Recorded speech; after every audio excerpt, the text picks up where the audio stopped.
अस्सलामुअलैकुम नाज़रीन, मैं हूँ राबिया आनम।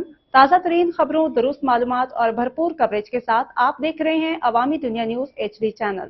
चलते हैं आज की अहम खबरों की तरफ। इस्लामाबाद से रिपोर्ट कर रहे हैं Hidayatullah Khan. National peace committee and crime control Pakistan के फेडरल चेयरमैन अदनान खान ने मीडिया से गुफ्तगू करते हुए कहा कि मेरठ की कुर्बानी और बहरान अमन सईद वजीद एक इस्तियारा है। सईद वजीद का गैर मामूली कैरियर जो जनूबी वजीरिस्तान की मिट्टी से उठा और जिसने बलूचिस्तान, पंजाब, मोटरवेज और गिलगित बल्तिस्तान के अहम और हसास इलाकों में आला तरीन ओहदों पे कायम किया, अपने आप में एक मिसाल है। ये बात काबिल फख्र है कि तमाम अवामी सियासी इल्जामात से महफूज रहे और उनकी तैनाती के इलाकों में आज भी शहरी उनकी बहादुरी, ईमानदारी, काबिलियत के दिलदादा हैं।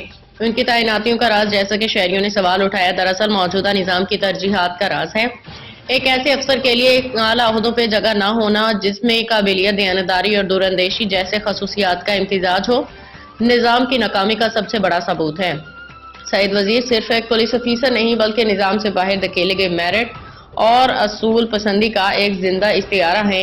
ये सर रिश्वत और सिफारिश तल्ख हकीकत बिल्कुल दुरुस्त है कि मौजूदा हुकूमती निज़ाम में काबिलियत, बहादुरी, ईमानदारी की कदर को ख़त्म कर दिया गया है, जबकि एक तजर्बाकार अफसर जो अपने से जूनियर अफसर के मातहत काम करने से सिर्फ असूली बुनियादों पर इनकार करता है, तो ये दरअसल सिस्टम की चापलूसी और ये सर कल्चर के सामने झुकने से इनकार है। ओहदों के हकदार वो नहीं रहे जो मुल्क और आवाम की खिदमत का जज्बा रखते हैं, बल्कि वो बन गए जो ये सर के आदी हैं और करप्शन को फरोग दे के जाती मफाद और ऊपर वालों को खिलाने के निज़ाम को जारी रखें।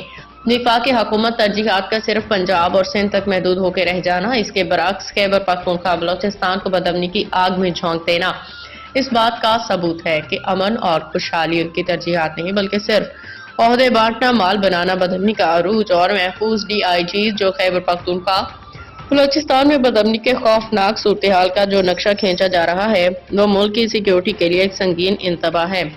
इन सूबों में कोई भी शहरी खुद को महफूज नहीं समझता। कारोबारी हजरात का वहां से निकलना, मुल्क के दूसरे सूबों में मुंतकिल होना मुआशी तरक्की की बुनियादों पर शदीद हमला है।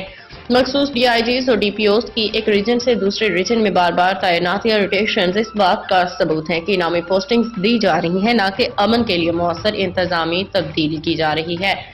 और चौकियों, थानों तक पुलिस शाम 4 बजे के बाद महदूद हो जाए, जैसा कि मौलाना फजलुर रहमान ने कहा, तो ये रियासती रेड की मुकम्मल नाकामी 2024-25 में दहशत गर्दी के नतीजे में होने वाले शोहदा जख्मियों को जादो शुमार सामने आ रहे हैं, तो इस बात की चीख चीख के गवाही दे रहे हैं कि इंसानी चारों का तहफ़्फ़ुज़ हमारी तरजीह नहीं है। लेकिन यह निज़ाम तब तक मजबूत नहीं हो सकता जब तक गैर सियासी पुलिसिंग पुलिस के निज़ाम को सियासी मुदाखलत, मनपसंदी, सिफारशी कल्चर से मुकम्मल तौर पर आज़ाद न किया जाए। सईद वजीर ने सैकड़ों नहीं हज़ारों यतीम बच्चों को तालीम के जेवर से रास्ता किया, जिसने वावा वेलफेयर का बुनियाद रखा। सईद वजीर से कभी मुलाकात नहीं हुई, लेकिन एक तालीम के हवाले से मुनाकिद प्रोग्राम में जब इनकी तकरीर सुनी तो एक एक लफ्ज़ हीरो की बेशबहा कीमत से ज्यादा था।